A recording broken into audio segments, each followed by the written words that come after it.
ada sebuah pepatah Arab yang mengatakan al-jar gablad dar. Hendaknya seseorang itu ketika mau pindah ke suatu tempat atau membeli suatu rumah, maka pertama kali yang dijadikan sebuah pertimbangan itu adalah tetangganya bagaimana gitu. Baru kemudian silahkan kita pilih bagaimana bentuk rumahnya.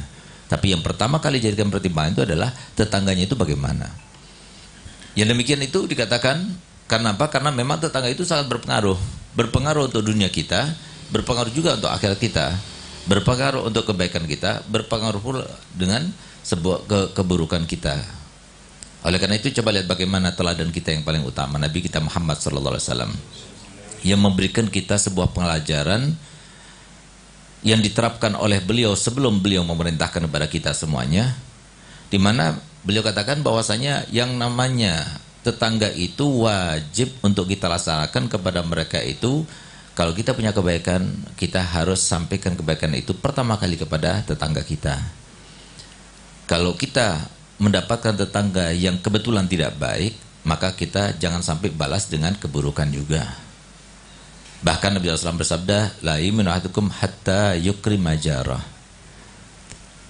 Man kana yu'minu billahi wal yawmil akhir falyukrim jarah.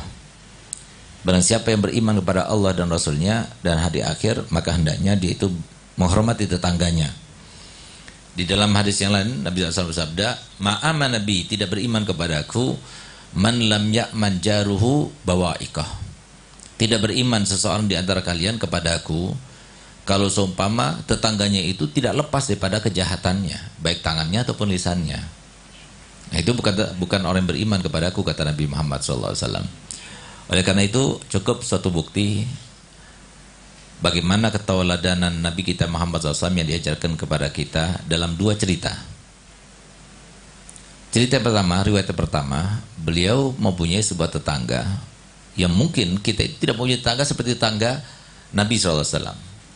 Seburuk tetangga Nabi SAW, sejahat tetangga Nabi SAW. Di mana tetangga tersebut namanya Uqbah bin Abi Mu'aid, salah satu pentolan guras yang paling mengganggu Nabi kita Muhammad SAW, yang dihalalkan darahnya oleh Nabi SAW, walaupun dia itu bergelantungan dengan Ka'bah, kata Nabi Muhammad. Karena saking mengganggunya kepada Nabi SAW. Suatu waktu, di antara gangguan yang diterima oleh Nabi SAW, yang mungkin kita ambil hikmahnya, beliau itu kalau sudah di pagi hari, itu beliau sengaja mengambil kotorannya manusia, lalu kemudian dilumurkan ke pintunya Nabi Muhammad SAW. Sehingga apa? Ketika Nabi SAW membuka, di situ ada kotoran. Apa yang dilakukan oleh Nabi Muhammad SAW? Dan sering kali ini terjadi. Maka yang dilakukan oleh Nabi SAW itu adalah membersihkannya, seraya bergumam dan berkata, sebaik-baik tetangga yang aku punya.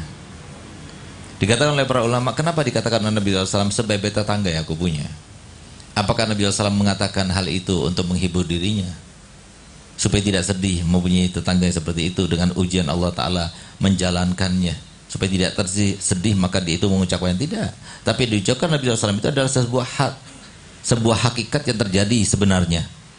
Berkat Nabi SAW sabar mempunyai tetangga semacam itu, tidak membalasnya, apa yang didapatkan Nabi Muhammad SAW?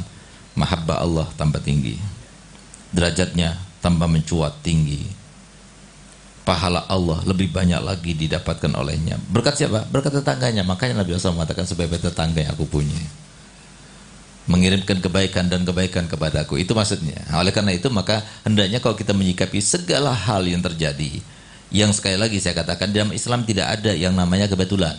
Kebetulan itu dalam istilah kita, tapi dalam istilah Allah itu tidak ada kebetulan. Semuanya sudah direncanakan, yang tujuannya adalah untuk menguji kita dan mencoba kita bagaimana kita merespon daripada ketentuan Allah Subhanahu wa Ta'ala.